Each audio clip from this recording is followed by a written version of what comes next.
Nous en sommes à la troisième série là, des ateliers Parcours et Perspectives.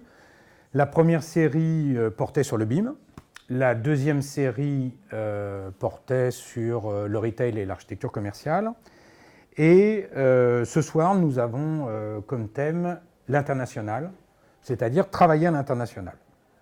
Alors, parler de l'international, c'est un sujet qui est absolument gigantesque. Je pense que si on avait réfléchi un peu au préalable, on ne se serait pas attaqué à pareille montagne. C'est aussi bien d'un côté essayer de parler de l'exportation que de parler de l'expatriation, par exemple.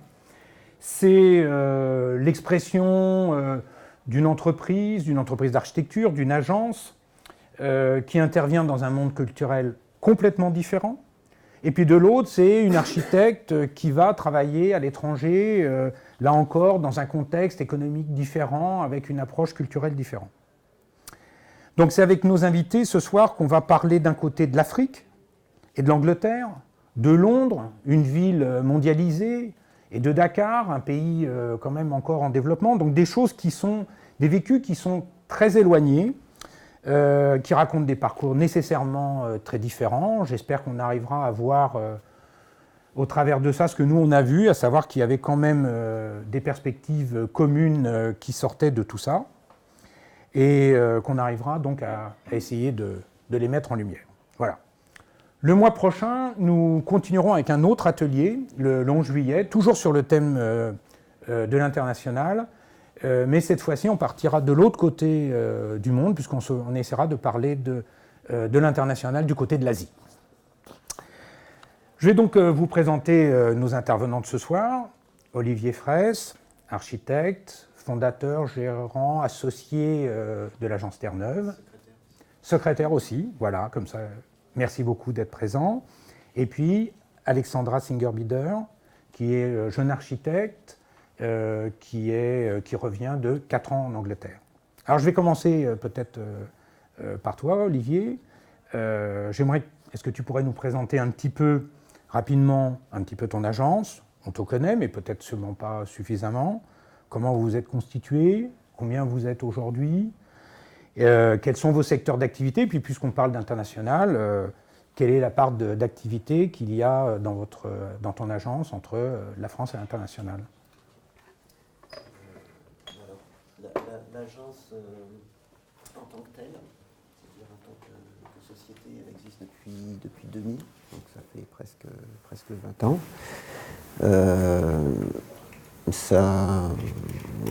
On s'est mis en société quand on s'est associé officiellement avec Nelly Breton, qui est toujours avec moi. On était 3 au démarrage. Ça faisait suite à une activité libérale de quelques années, en fait, que je menais, en fait. Je n'ai pas travaillé très longtemps en agence, donc j'ai fait ça. Et c'était l'idée de formaliser un petit peu cette association. Depuis le début, en fait, on travaille quasi exclusivement en marché public, donc toujours sur concours. On fait des projets d'équipement, en essayant de pas du tout se spécialiser parce que ça ne nous intéresse pas. Donc on essaye de faire un maximum de choses différentes. Mais quand même, de fil en aiguille, il y a des secteurs qui sont un peu imposés, en fait, à force d'avoir fait des projets. Donc c'est essentiellement des projets culturels et des projets d'enseignement. On fait un peu de logement aussi, parce que, par devoir, disons, parce que je pense que c'est un peu difficile de ne pas faire de logement si on est architecte. Et puis le reste, c'est un petit peu au hasard, enfin pas au hasard, mais disons, si on est intéressé par je vais essayer, oui. Voilà, on essaye de s'attaquer aux projets qu'on repère qui nous intéressent, quoi. Mais enfin, l'idée étant quand même de ne pas se spécialiser. Vous êtes combien? En ce moment, on est 6 à l'agence. On a été jusqu'à une bonne dizaine. Donc ça dépend de la conjoncture, évidemment. Mais disons qu'une dizaine, c'est un peu la taille critique pour nous, parce que on essaye de maîtriser complètement ce qu'on fait. Donc au-delà d'une certaine... c'est pas tellement la taille des projets, c'est plutôt le nombre de projets à gérer en même temps. Voilà. Mais ça tombe plutôt bien, parce que l'occasion ne s'est pas encore présentée d'être débordée à ce niveau-là. Donc, voilà. Et entre France et étranger, il y a une stabilité, il y a une... disons que l'expérience à l'étranger est quand même pas si ancienne que ça. Enfin, on a commencé il y a une quinzaine d'années, effectivement, mais c'était avec essentiellement un projet. Donc voilà, aujourd'hui c'est à peu près la moitié, quoi. D'accord. À peu près moitié-moitié. Alexandra, donc merci d'être venue. Vous êtes architecte à HMO. Comme j'ai dit, j'ai oublié de dire que vous étiez enregistré à l'Ordre des architectes anglais. Oui. C'est ça? Vous revenez donc après 4 années passées en Angleterre. Pendant et puis après vos études que vous avez faites à l'ESA, vous avez fait plusieurs stages aux États-Unis. Et pour finir, de façon assez originale, vous avez réussi à faire votre HMO fin 2014 dans une agence française installée en Angleterre, c'est ça? Tout à fait. Où vous êtes resté 1 an. Oui. Voilà. Mais vous pouvez nous dire comment vous êtes arrivé en Angleterre et peut-être aussi nous dire comment vous avez trouvé votre premier emploi? Alors, peut-être après, ou même comment vous avez trouvé cet HMO aussi en Angleterre? Alors, donc la difficulté de passer ce HMO en France, c'est de travailler sur des projets français, c'est quand même plus facile. Et du coup, j'avais essayé de trouver des contacts de gens qui connaissaient des gens, qui avaient des projets basés en France, mais qui travaillaient en Angleterre. Et en fait, cette personne-là, par qui j'étais introduite et grâce à qui j'ai pu passer des entretiens, elle était basée en Angleterre, en plus de son bureau Place Vendôme, uniquement parce qu'il voulait vivre là-bas. Donc il n'y avait pratiquement aucun projet UK. Et du coup, moi, j'ai pu vraiment suivre exclusivement des projets français. Grâce à un contact, j'ai passé un entretien. J'étais jeune architecte, j'avais besoin de petites mains, donc pour moi, c'était l'occasion. Mais du coup, il y avait aussi toute cette culture anglo-saxonne que moi, j'avais beaucoup appréciée pendant mon échange à Los Angeles et pendant mes stages à Londres et à New York. Du coup, j'avais la chance de travailler sur des projets français pour ma HMO en France, mais avec toute la culture anglo-saxonne. Le pied, quoi. Voilà. Et comment derrière vous avez pu... vous êtes allé en dehors après cet HMO? Ouais. Comment vous êtes allé chercher vos emplois? Et est-ce que le fait finalement que vous soyez que vous ayez été formé en France, est-ce que pour les autres agences qui n'avaient pas peut-être cette acquaintance facile avec cette agence qui était installée là-bas, qui travaillait, est-ce que ça a été quelque chose qui vous a aidé, empêché? Je pense Ou est-ce que c'était neutre, ils s'en foutaient? Je pense que c'était un peu neutre dans le sens où j'étais jeune. Donc en Angleterre, quand vous êtes jeune, vous n'avez pas d'expérience passée sur des projets anglais. Donc c'est pas ça qui compte, c'est vraiment vos skills, votre portfolio, les logiciels que vous savez utiliser et puis après le feeling qu'ils ont avec vous en entretien. Donc moi, à partir du moment où je savais faire des phrases en anglais et que j'avais pas l'air trop bête en parlant en anglais, je pense que mon portfolio il parlait pour moi et ça allait très très vite. Au bout de 2 entretiens, ils m'ont dit il faut que vous commenciez la semaine prochaine. Mais c'est vrai, j'avais répondu à l'époque à 2 annonces et c'était parti. Voilà, ça c'était pour le deuxième job où j'ai juste trouvé toute seule. Qui était votre premier. Voilà, mon premier vrai job. Premier démarchage. Exactement. D'accord. Du coup, je reviens à toi, Olivier, par rapport à ta pratique sur les projets internationaux, notamment l'Afrique. L'agence a été assez médiatisée pour le lycée français de Dakar, mais ce n'est pas votre premier projet. Et ce qui nous intéresse, c'est un peu comment vous avez mis un pied sur le continent africain. Alors là, pour le coup, c'est presque le hasard, puisque en fait, on s'est trouvé un petit peu embarqué dans un projet associatif pour construire une école dans le nord du Sénégal, à la frontière mauritanienne. Et donc, c'était un projet avec très très peu de moyens, donc qui s'est étalé sur très longtemps, en construisant 2 classes tous les ans.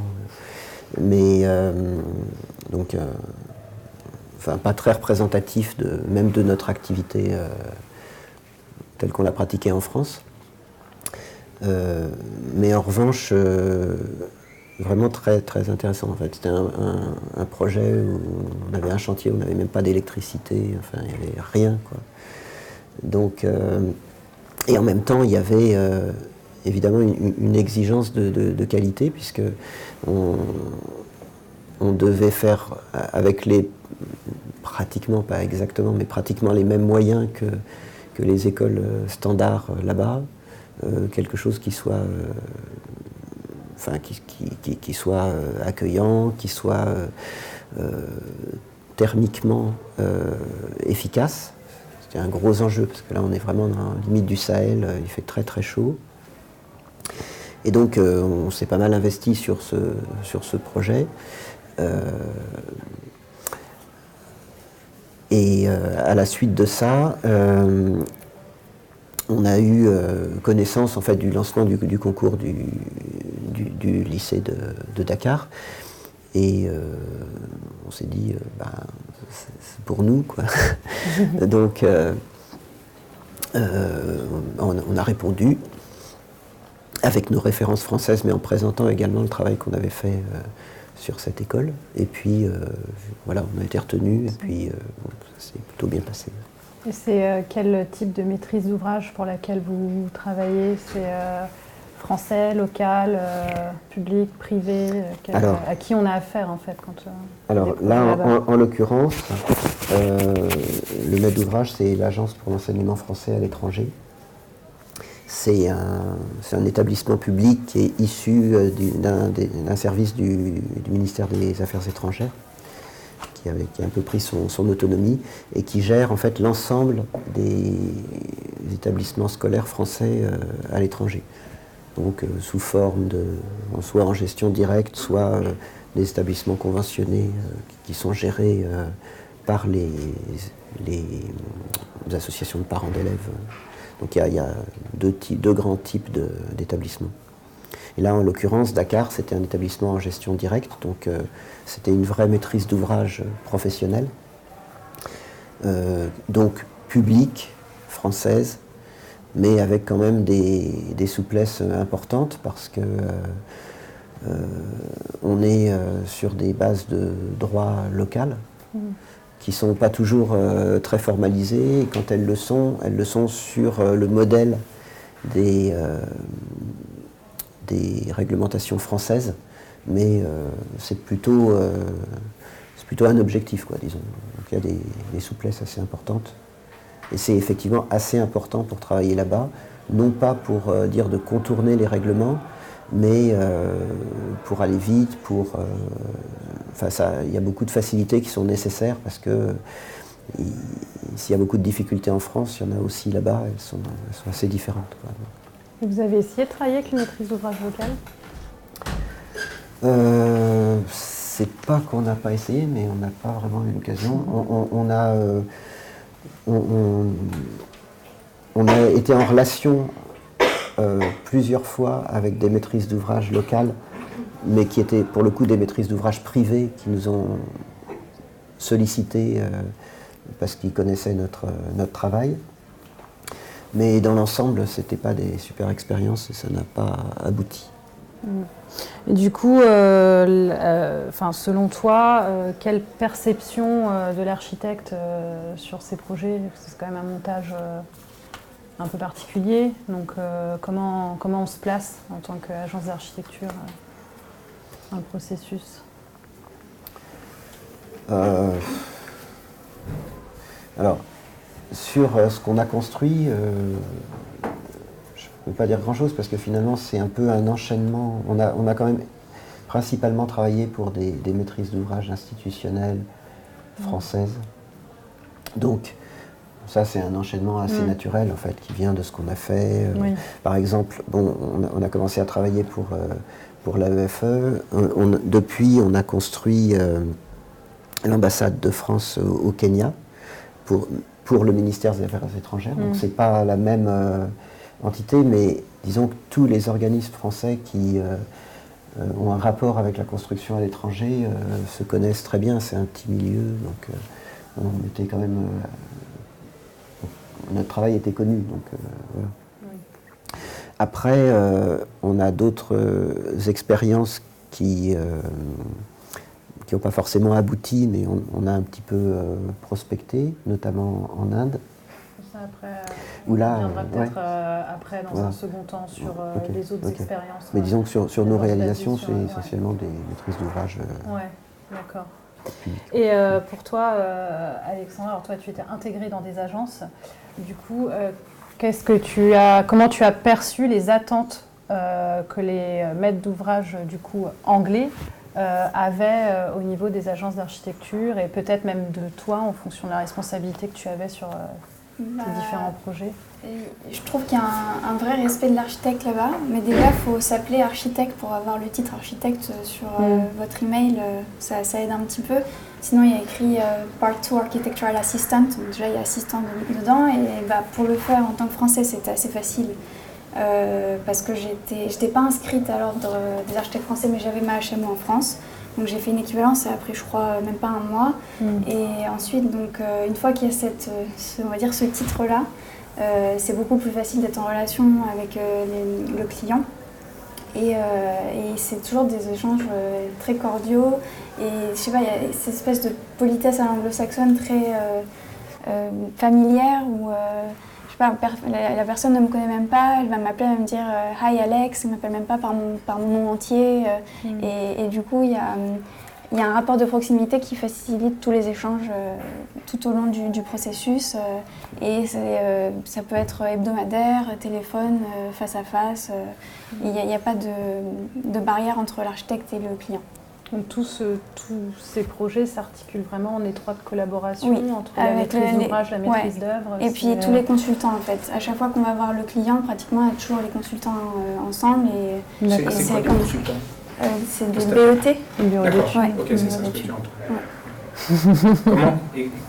C'est quoi est-ce que tu es revenu en France maintenant, donc tu as une vision aussi un peu.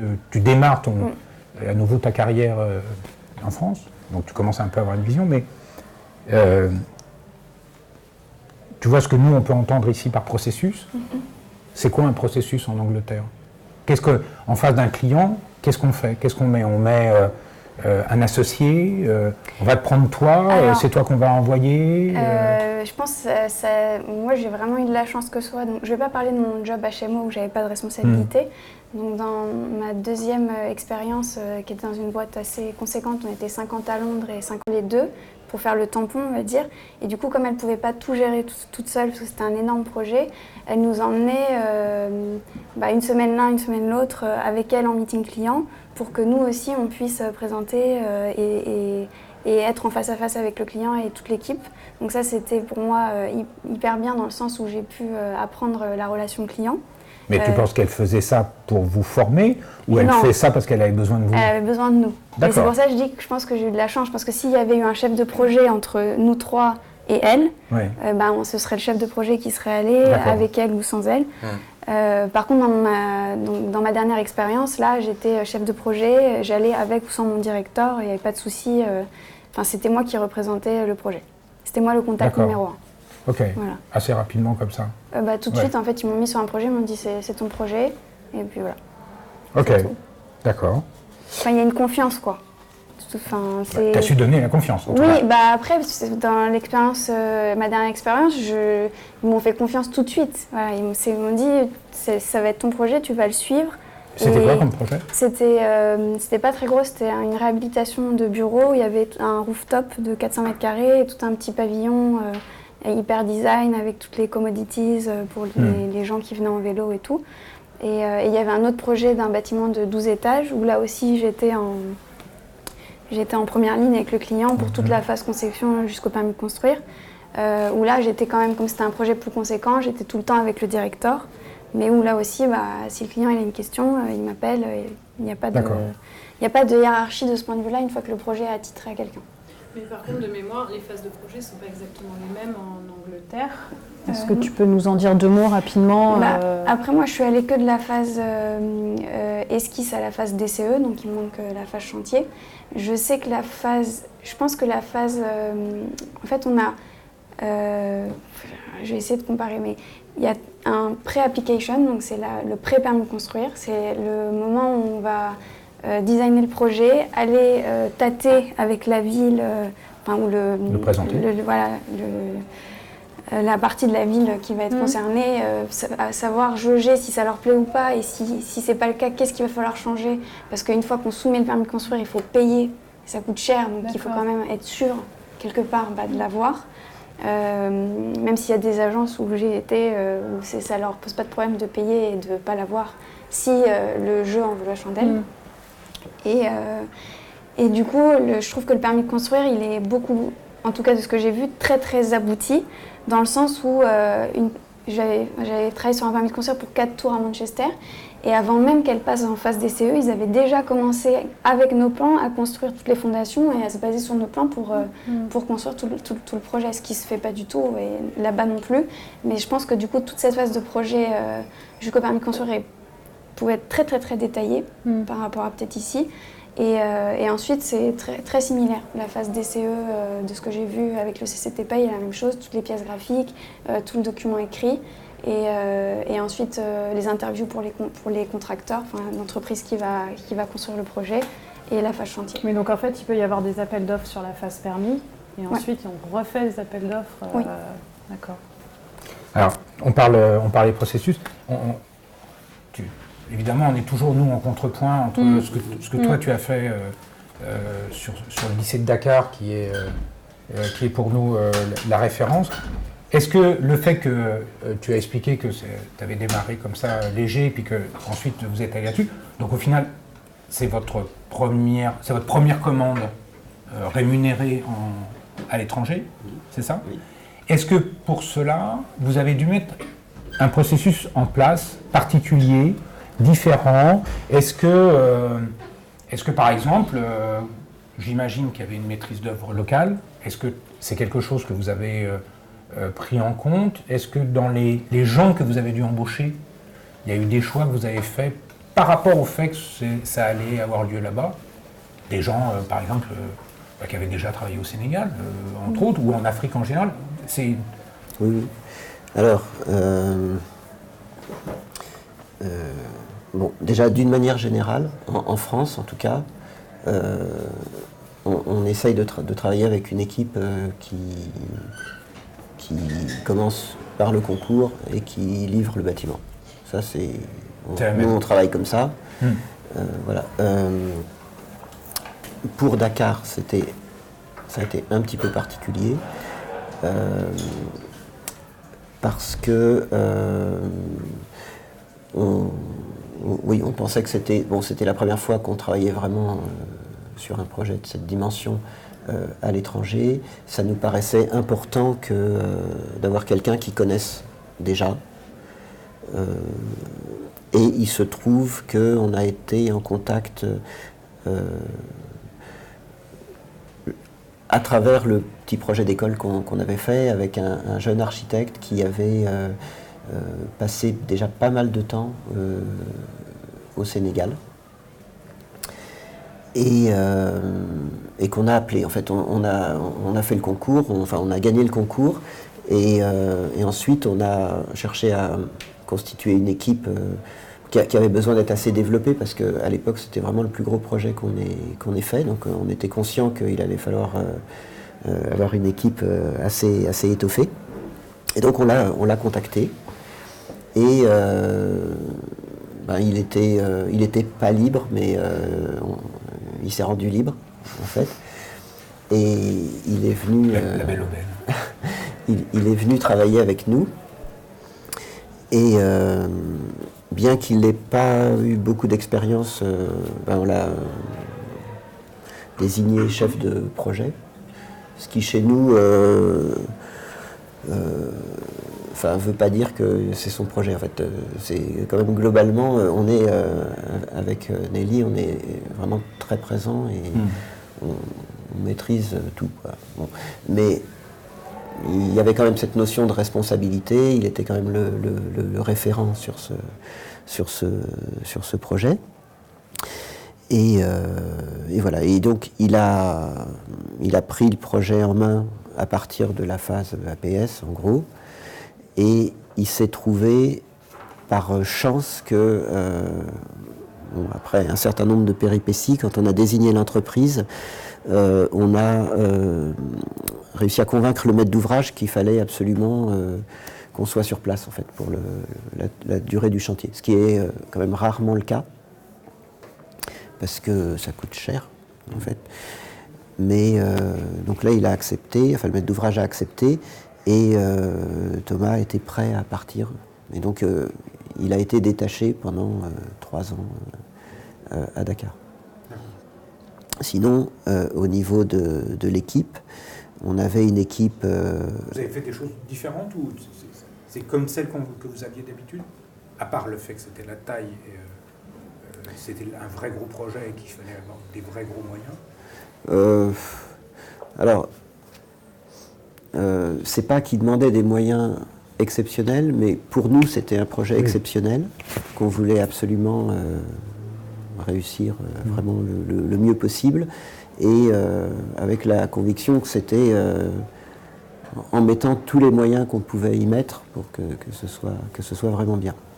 Donc, du coup, on s'est donné les moyens, quoi. Voilà, on a fait des maquettes, on a fait des films, on a fait des trucs. On y allait le plus souvent possible. Donc, voilà. Et c'était nécessaire parce que, par ailleurs, c'était quand même... c'était relativement... la construction était simple, mais il y avait beaucoup de choses différentes dans le projet. Donc, et en plus, l'idée était de construire le plus simplement possible, et ça, c'est assez compliqué, en fait, pour avoir quelque chose qui soit intéressant, parce que si c'est juste pour faire des boîtes, c'est simple, mais faire en sorte de produire de l'espace, de produire quelque chose d'intéressant avec des moyens simples, ça demande un gros travail sur l'agencement des bâtiments, sur les relations entre les bâtiments, avec les vides, tout ça. Vous aviez quand les étrangers construisent en France, même quand ils gagnent des concours internationaux, ils passent par un architecte français, ils ont un architecte. Là, vous aviez l'obligation de passer par une maîtrise d'œuvre sénégalaise. Alors, obligation à l'étranger, on a pratiquement toujours cette obligation, ne serait-ce que parce qu'il faut un architecte qui signe le permis de construire dans le pays. Donc ça, c'est une constante, et quel que soit le projet, qu'il soit... en tout cas... En marché public, du fait de la forme des groupements, on est obligé de s'associer au moment de la candidature pour le concours. Ce qui en soi est un gros problème, parce que, à moins d'être vraiment implanté dans le pays, d'avoir fait plusieurs projets, de connaître tout le monde, c'est un peu la loterie en fait. Donc on ne sait pas trop sur qui on va tomber. Donc on peut essayer de prendre des conseils.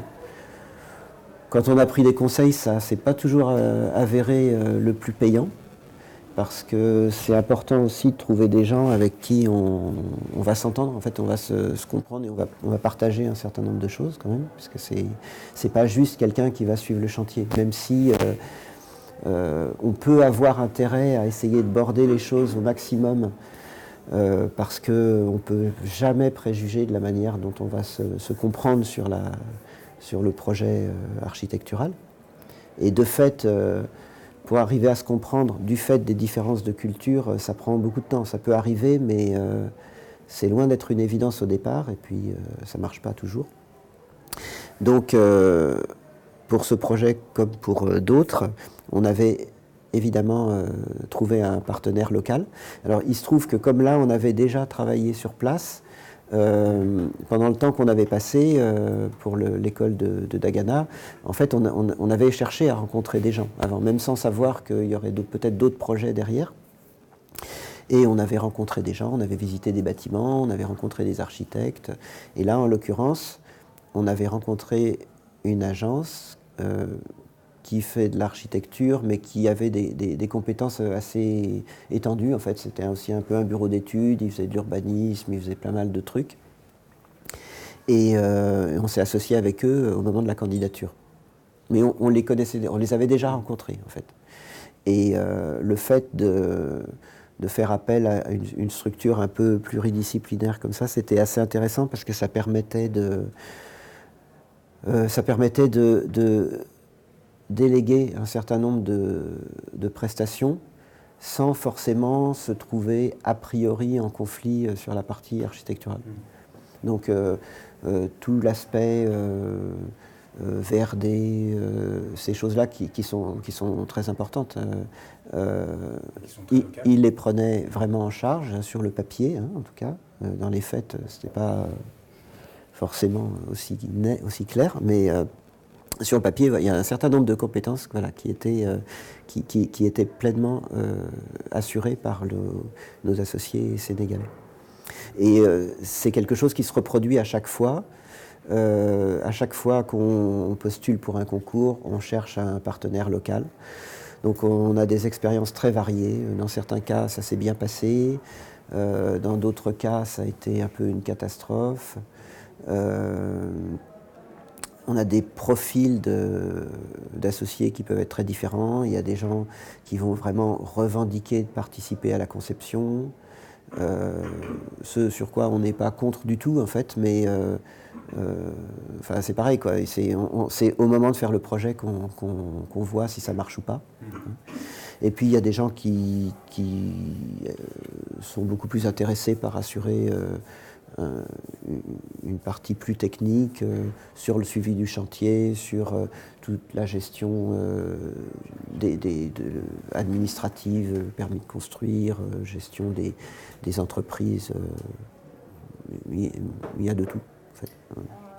En parlant de profil, donc là tu me parles des profils des architectes locaux avec qui tu peux éventuellement travailler, mais maintenant les profils en interne au niveau de ton agence, quelles sont pour toi, en tout cas, quelles compétences juges-tu nécessaires pour intégrer tes équipes et travailler sur ces projets en Afrique? C'est l'adaptabilité culturelle, c'est avoir déjà fait du projet. Enfin voilà, qu'est-ce que tu recherches dans ces profils que tu recrutes? La différence avec ce qui se passe en France, c'est que il y a un aspect à la fois humain et de prise de responsabilité, en fait, qui est très important. Il faut quelqu'un qui en veuille, quoi, en fait. C'est presque plus important que la compétence technique, parce que la compétence technique, de toute façon, nous, on l'a à peu près. Donc, ça se règle toujours. Et puis, quelqu'un qui va être motivé pour partir sur une aventure comme ça, en général, il apprend très vite. Donc, c'est ce qui s'est passé avec Thomas pour Dakar. Il sortait pratiquement de l'école. Hein, D'accord. Et... en fait, c'est quasiment un point commun quand on entend Alexandra nous dire que assez vite, elle a appris assez vite. Tu vois, c'est pour ça aussi que nous, on voit un parallélisme. C'est-à-dire dans ce que tu dis, dans celui que tu vas mettre sur un projet international, il y a une sorte d'engagement qui va arriver et donc les gens apprennent. Et quand on prend quelqu'un qui va comme ça à l'international, c'est pareil. Il se retrouve à progresser très vite. Oui. Ça a l'air d'être un... Ça demande beaucoup de volonté, hein, de toute façon, pour aboutir sur ce genre de processus, quoi. Donc, effectivement. Oui, et puis on n'est pas dans le même type de travail qu'on connaît en France, parce qu'on est obligé d'inventer des choses à chaque fois, parce que on est confronté à des difficultés qu'on ne connaît pas forcément. Il faut s'adapter très rapidement. C'est moins borné. Oui, beaucoup moins. Oui. Et donc toi, Alexandra, donc toi aussi, tu as dû t'adapter, j'imagine. De quelle façon? Et aussi, est-ce que tu peux nous dire comment étaient constituées les équipes que tu as intégrées? Est-ce que c'était très hiérarchisé au niveau des agences? Parce que bon, Olivier, il a son agence, donc il nous parle de ses équipes. Mais toi, maintenant, ta vision en interne d'une agence en Angleterre Donc, je vais encore essayer de parler des 2 dernières agences que j'ai faites. Donc, après, je vais peut-être faire une généralité. Je pense que toutes les agences à Londres sont à plus de 50% constituées d'étrangers. Moi, dans ma première équipe, elle était exclusivement européenne. Il n'y avait pas un anglais. Donc, c'était assez facile. Toi, je t'interromps 2 secondes, mais alors, les Anglais, ils vont où? Non, il y en a, mais en fait, je pense qu'il y a tellement d'agences, tellement de projets, toute l'Europe, tout le monde vient à Londres et du coup, les agences, c'est plus de la moitié, ça c'est sûr que c'est plus de la moitié, que c'est des étrangers.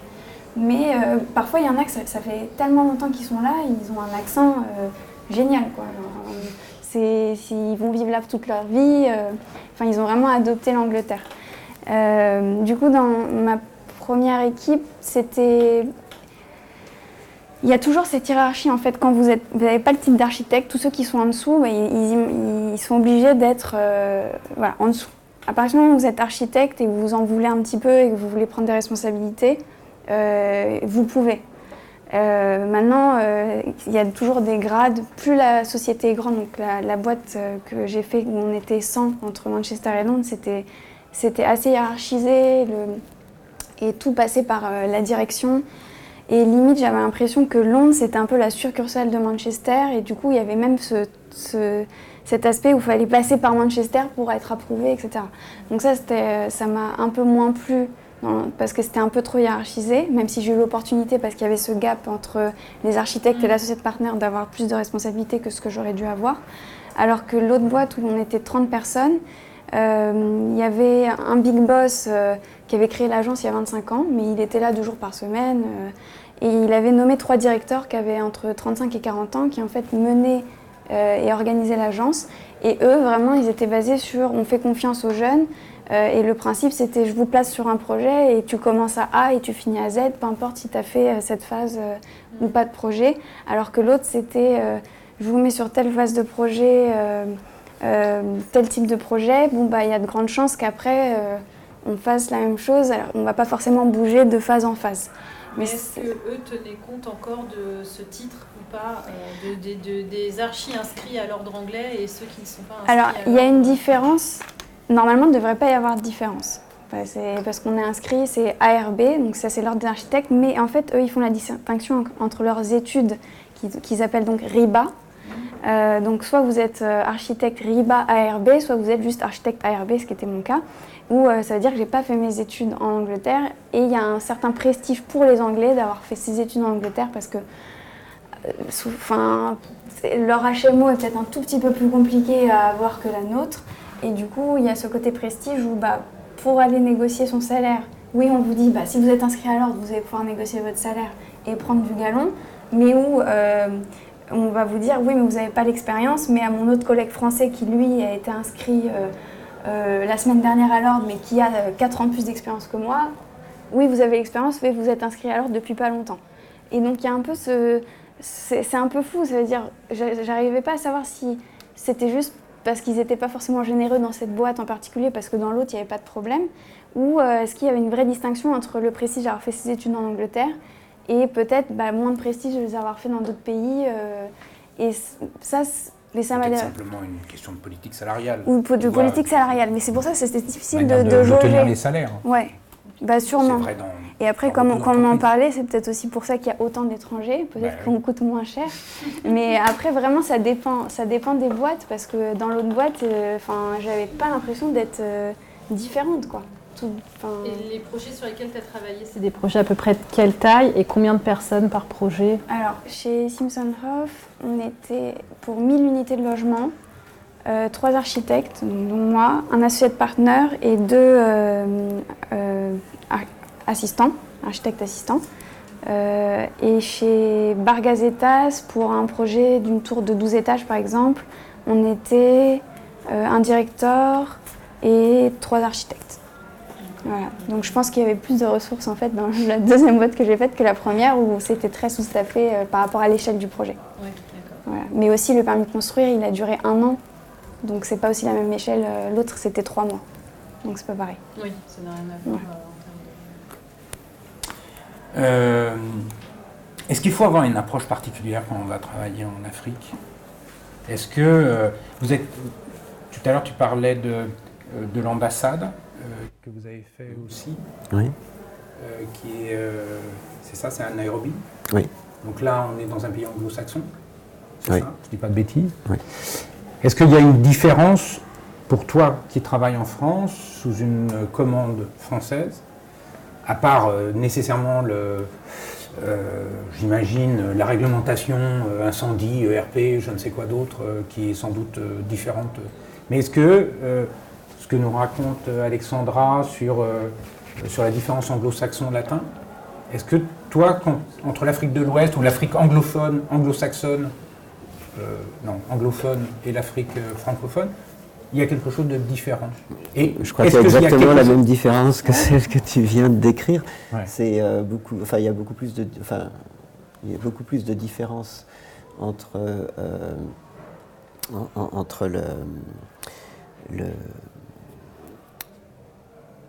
le Sénégal et le Kenya qu'entre la France et le Sénégal, par exemple. Enfin, au niveau de la façon de travailler. C'est très facile. En fait, c'est très facile de se comprendre au Sénégal, alors que au Kenya, c'est pas le fait que ce soit en Afrique, c'est le fait que ce soit anglo-saxon qui est compliqué. Tu peux nous dire juste, je sais pas, un petit cas De petits mots sur ces différences. Déjà, il y a une différence dans la gestion du projet. C'est fondamentalement, en France, on va avoir tendance à travailler sur des logiques un peu forfaitaires, avec un découpage du travail qui est relativement continu.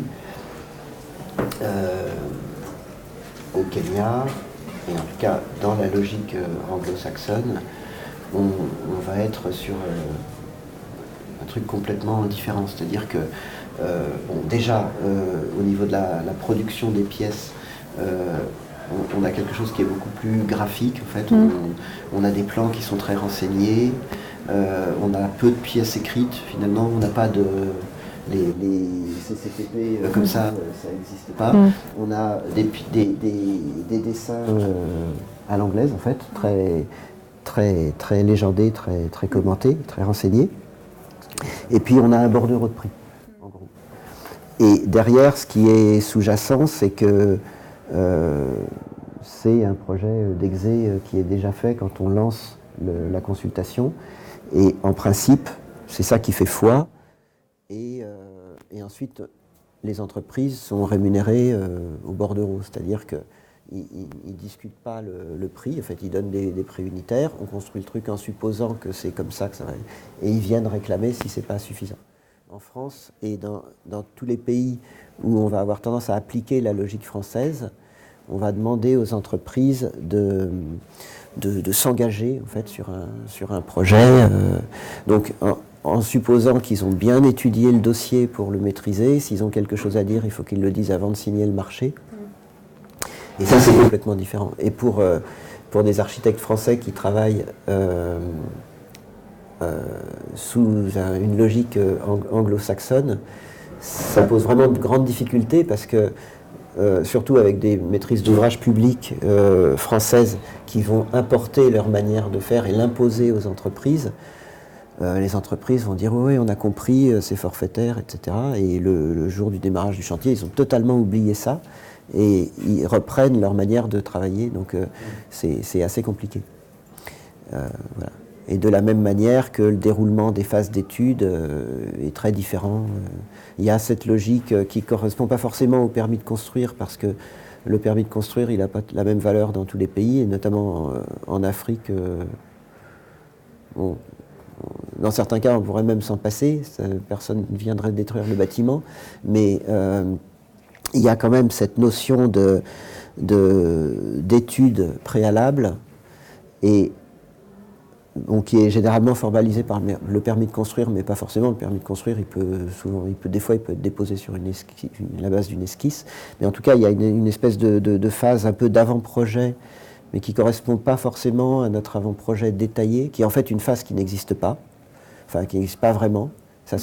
Les noms sont un peu différents, mais il y a quand même une phase d'étude d'avant-projet global, et après on passe directement à une phase d'exécution. Donc c'est très différent. Et le temps du projet n'est pas le même à cause de ça, et ça, c'est très lié à cette manière de présenter les documents de consultation d'entreprise où on se met d'accord sur une esquisse et après on fige et on décrit absolument tout. Tu es d'accord en symétrique? Maintenant que tu es revenu travailler ici, tu retrouves cette différence? tu es déjà confronté, ça fait Je pas sais pas très si je longtemps. retrouve, je trouve. Oui, Ouais. tu trouves, mais tu vois cette symétrie en revenant travailler en France aussi? Oui, bah, je vois que c'est complètement différent. D'accord, ok. Et depuis que bon, ça fait pas très longtemps, mais tu as déjà commencé à avoir à nouveau des contacts avec la maîtrise d'ouvrage en France? On t'a donné l'occasion?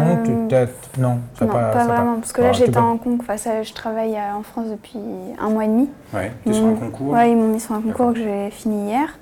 Du coup, j'ai pas encore. J'ai juste pu voir la façon dont l'agence est organisée, la façon dont les gens travaillent, mais Ouais. j'ai pas pu encore être en contact D'accord, avec la maîtrise d'ouvrage.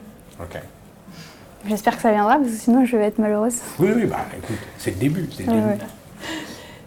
Donc du coup, pour toi l'Angleterre, pour toi l'Afrique, mais est-ce que vous avez essayé d'explorer d'autres continents, d'autres pays et si oui, pourquoi pas de projet? Vas-y. Moi, ça va être très court, je pense.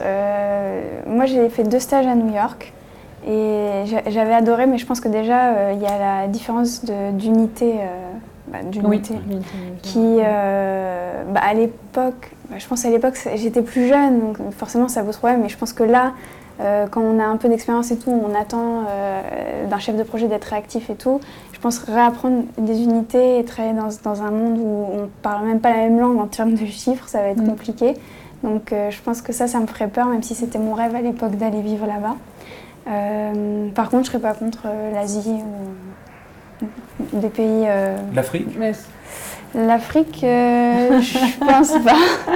Mais... Tu sais, peut-être il a un prochain concours, projet où il engage des gens avec... Peut-être l'Afrique anglo-saxonne, du coup, sera un peu plus organisée voilà. comme en Angleterre, oui. Non. Tu prospectes en tout cas sur tout ce qui est lié au monde anglo-saxon. Ouais.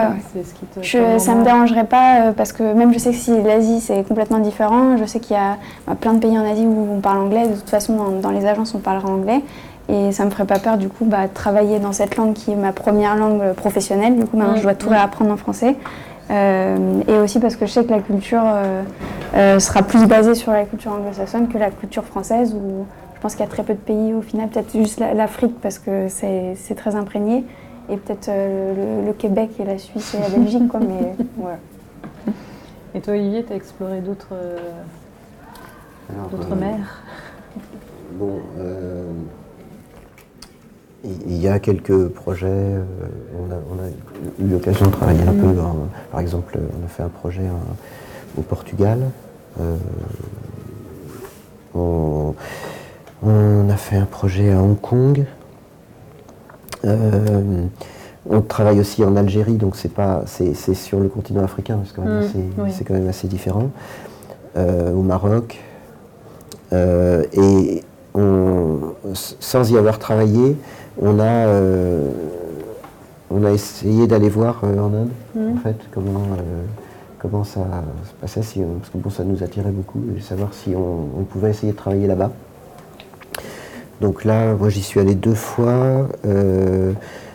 On a rencontré beaucoup de gens. C'était vraiment ça en fait. Donc on a rencontré des maîtres d'ouvrage, des promoteurs, des entreprises, des architectes, des villes. Et on est revenu en se disant qu'on allait attendre un petit peu. Pour plusieurs raisons. Alors, la première raison, c'est que c'est impossible de travailler là-bas sans commencer par s'installer sur place, monter une agence, enfin pratiquement.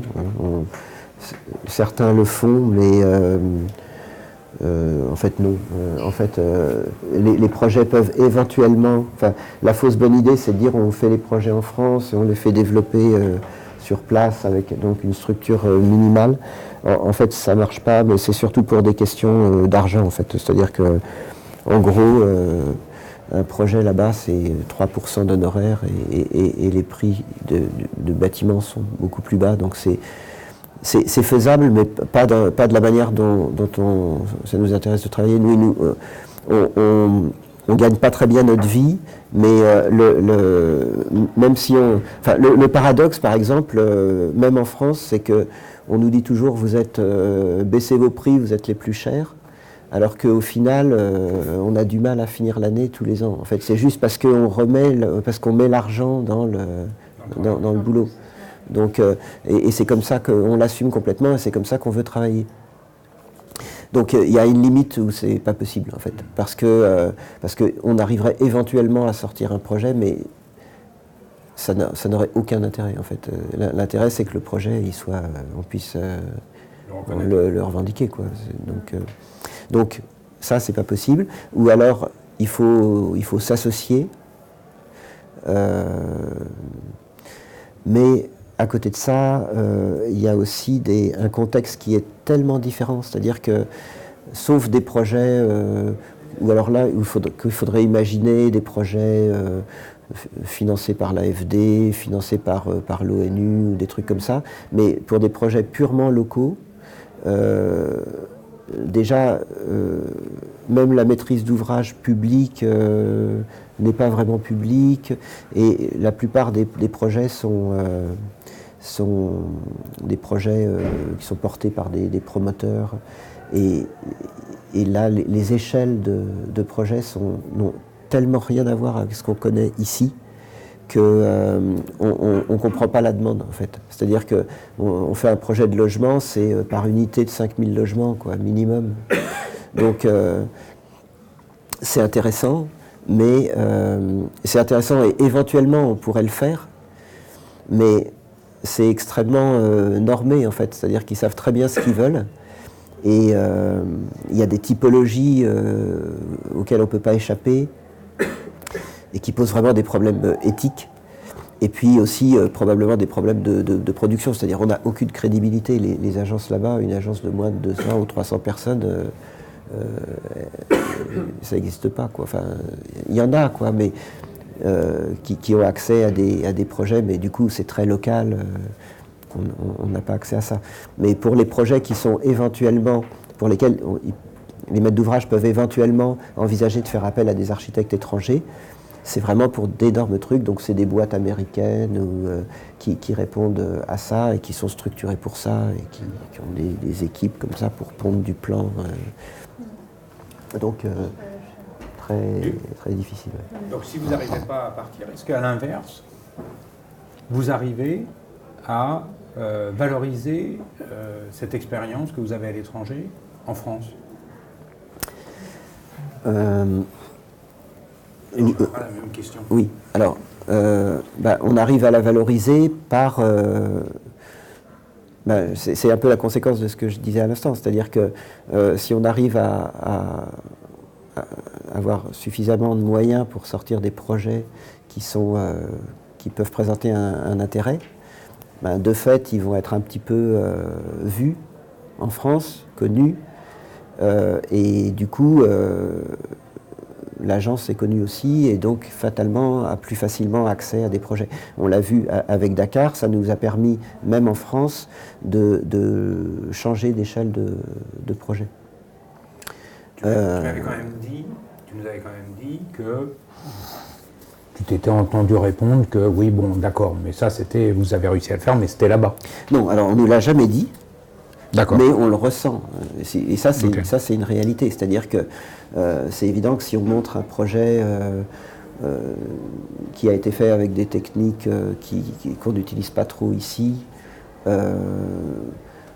dans des conditions, par exemple, climatiques qui sont différentes, les maîtres d'ouvrage, mais c'est une supposition, hein, c'est une supposition, c'est peut-être pas vrai, mais quand même, quand on répond sur un concours, on évite de mettre de projets qu'on a fait à l'étranger, parce que on est tellement rapidement catalogué que...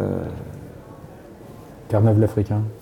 Bah oui, c'est un peu ça. Mais par ailleurs, sur certains projets, par exemple, on a fait un projet de musée à Aubusson. On sait que c'est à cause de notre expérience en Afrique que ça valait la peine de nous retenir pour faire le concours. Pourquoi ? Oui, enfin grâce si on veut. Mais pourquoi ? Parce que c'était un projet qui était financièrement impossible à faire sur le papier. Et comme on avait un petit peu cette expérience en fait d'adaptation à des conditions difficiles. Alors bon, c'était un projet de musée et on n'avait pas que ça comme atout pour répondre à un musée. On avait Nelly connaît très très bien, elle était architecte conseil pour la direction des musées de France pendant 10 ans. C'est pas le premier projet de musée sur lequel on avait travaillé, il y avait des raisons, mais en l'occurrence, c'était quelque chose qui a compté. Et qui par ailleurs en fait a beaucoup servi sur ce projet. C'est une autre histoire. Mais, voilà. Donc ça peut arriver, mais je dirais que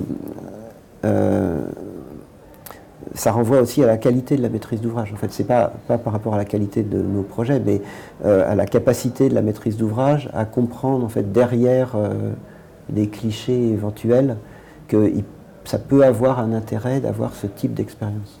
En fait, Alexandra, c'est un peu la même chose. Quand il parle des... Parce qu'on on en a parlé avant. C'est vrai que tu as du mal à valoriser, un petit peu. Et la capacité des gens qui te reçoivent à comprendre ce que tu as fait. Quand tu es revenu, là, maintenant, après ces 4 ans, qu'est-ce que tu avais quoi comme idée, par exemple,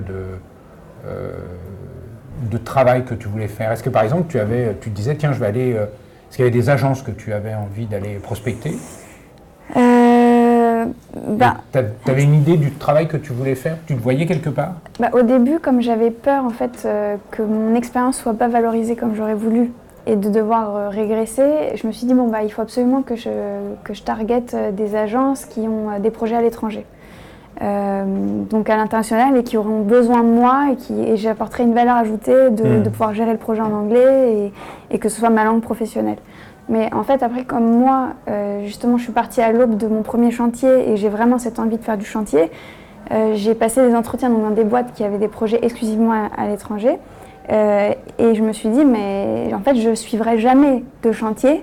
Ils me l'ont dit, ils ont toujours des architectes locaux qui suivent le chantier, donc je me suis dit faut que j'essaye de voir d'autres choses et d'essayer de voir si mon expérience elle va avoir de l'impact. Et à part peut-être une ou deux boîtes où ils m'ont dit oui mais vous n'avez pas l'expérience en France et où de toute façon si on a cette mentalité j'ai pas envie de travailler pour eux parce que c'est quand même ma langue natale. Je pense que le métier d'architecte c'est pas un métier où on sait tout, c'est un métier où on découvre chaque jour, où il faut se documenter, où il faut lire. Et je pense que mon expérience à Londres, elle m'a quand même appris une rigueur et une organisation et une réflexion architecturale, que ce soit en conception ou en gestion de projet, qui a de la valeur et que j'ai su, je pense, revendre en entretien pour être employée aujourd'hui en tant que chef de projet dans la boîte que je viens d'intégrer et où j'espère que ça se passera bien. Ouais. Donc je pense qu'au final, oui, j'ai réussi à valoriser, mais qu'au début, j'avais peur que je puisse pas le faire. Et du coup, pour vous deux, quel a été l'intérêt, qu'est-ce que vous en tirez de vos expériences à l'étranger? Qu'est-ce qui vous anime encore pour continuer à essayer d'en faire Il y a plusieurs choses. Déjà, je pense que ça ouvre énormément l'esprit, en fait, à une manière de travailler qui peut être un peu différente, parce que particulièrement en France, particulièrement en ville, par exemple, on est très souvent dans des logiques qui sont de l'ordre de la joaillerie. C'est-à-dire qu'on va s'attacher à des choses qui sont extrêmement précises. Par exemple, parce qu'on va avoir à gérer des problèmes d'urbanisme qui sont extrêmement normés, extrêmement contraignants. Donc le projet, très souvent, il tient justement... en fait, il est un petit peu issu de ces contraintes. Et du coup, il est rapidement... c'est rapidement très, très formel, quoi. On tombe très rapidement dans quelque chose une résolution de contraintes qu'on nous donne et qui vont se traduire dans la forme du bâtiment, par exemple. ou dans la manière de tirer parti de certaines normes, je ne sais pas, par exemple, sur les aspects environnementaux du bâtiment et thermique, par exemple. Il y a plein de choses qu'on doit inventer en fait, pour ne pas produire une architecture qui soit trop pauvre. En fait. Il y a quelques années, on pouvait faire les formes qu'on voulait. S'il y avait des ponts thermiques partout, on s'en foutait, ce n'était pas le problème. Aujourd'hui, le bâtiment, si on ne développe pas une certaine inventivité, on arrive quand même vers une uniformité assez grande parce que, à cause de ça, parce que globalement, quand on a construit un truc et qu'on doit l'envelopper sans aucun débord, sans rien, sur le papier, c'est une grosse contrainte. Et ça, je pense que ça nous formate beaucoup. Donc on peut effectivement s'attacher à sortir de ces logiques, mais c'est très souvent dans une approche assez formelle en fait, parce que on n'est pas confronté à des enjeux plus grands que ça en fait. Quand on travaille à l'étranger, enfin à l'étranger, moi je parle de mon cas où c'était des contextes souvent assez précaires, mais il y a toute une série d'enjeux qui sont extérieurs au projet et que le projet doit intégrer. Par exemple, sur le projet de Dakar, il y avait quoi? Il y avait déjà trouvé des systèmes architecturaux et constructifs qui soient faisables techniquement par les entreprises qui allaient construire le bâtiment. Donc c'est à la fois une difficulté parce que ça suppose une technique assez pauvre, donc nécessité de trouver aussi des solutions architecturales qui permettent de compenser cette relative, disons, frugalité, si c'est pas pauvreté. Il y avait des enjeux environnementaux qui n'étaient pas forcément exprimés par la maîtrise d'ouvrage, mais que nous, on a identifiés comme étant réels. Par exemple, construire un bâtiment qui accueille pratiquement 3000 personnes dans un quartier où les réseaux urbains sont systématiquement embouchés, coupés, qu'ils n'existent pas. Il y a une responsabilité à aller rejeter les eaux pluviales, les eaux usées, par exemple, dans le réseau. Donc ça pousse à essayer de trouver des solutions pour traiter tout ça à la parcelle, par exemple. C'est des choses qui sont souvent demandées ici, mais bon, à l'époque, en plus, ça commence à faire un petit moment, c'était pas forcément perçu comme un enjeu, mais, et on n'avait pas de moyens non plus pour le faire, mais on avait identifié ça comme quelque chose d'important, et du coup, ça a permis de façonner le projet aussi autour de ces thématiques-là. Et de la même manière, le traitement thermique des bâtiments, il n'y avait pas de demande particulière parce qu'à l'époque, et sur place, personne n'imaginait une seule seconde qu'on ne puisse pas traiter tout ça avec juste de la clim. Et on a voulu démontrer un peu qu'on pouvait faire autrement. Donc, du coup, dans la conception des bâtiments, on avait intégré cette donnée, etc. Et puis, il y avait aussi, à un autre niveau, on s'était un petit peu senti une responsabilité en voyant ce qui se construisait là-bas et les clichés immondes issus juste de la volonté de faire occidental, qui se traduisent globalement par des bâtiments tout en verre, tout climatisés, sans parler de l'écriture architecturale elle-même. On voulait absolument éviter ça, parce que chaque bâtiment qui est construit par des Français en l'occurrence, parce que c'est beaucoup plus des Français, même s'il y a des Sud-Africains qui travaillent là-bas, les Libanais, mais c'est toujours perçu comme un modèle, quoi. Donc c'était très important déjà de ne pas chercher à faire un modèle, mais surtout de montrer que ce n'était pas celui qu'on voyait couramment sur place, quoi. Du coup, qu'est-ce que mon expérience à l'étranger m'a apporté ou apporte en général? Oui. Qu'est-ce que ça t'a apporté? Ouais, alors déjà la rencontre avec des gens qui viennent de partout. Et en fait, comme on vient tous pour notre carrière, on est tous dans le même bateau, faut se faire des amis, le fait aussi d'apprendre une langue dans un métier, dans mon métier, j'ai 2 langues professionnelles, bientôt je le rends en français parce qu'il faut que je l'apprenne, mais c'est quelque chose de super. Je me dis, demain je dois partir de la France, je peux, j'ai pas peur.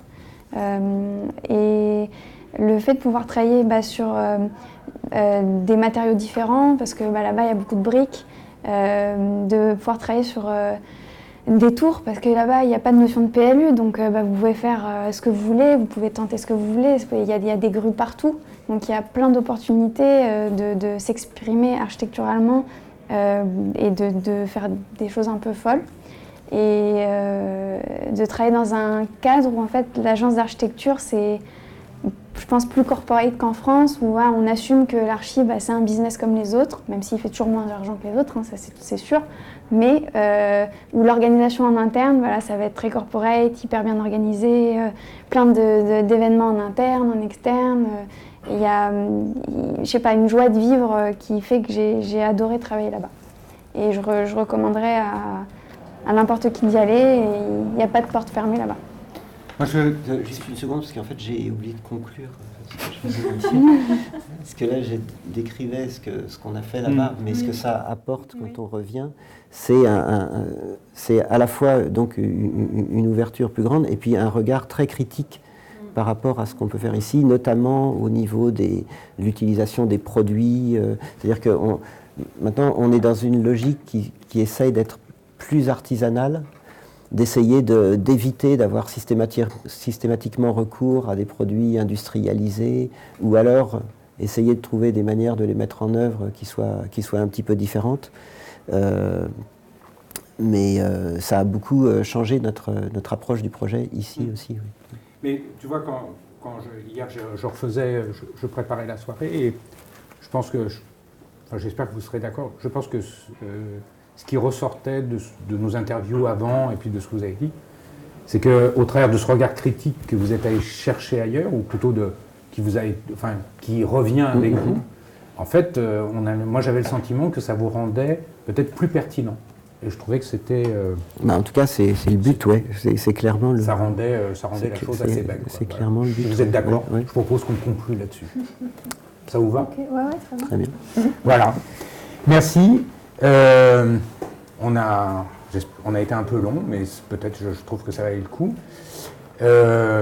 Avez-vous des questions? On va tout de suite aller boire un coup, alors voilà. Bien, écoutez, je vous invite à ce qu'on déguste quelques verres après cette température un peu chaude, je trouve. Merci.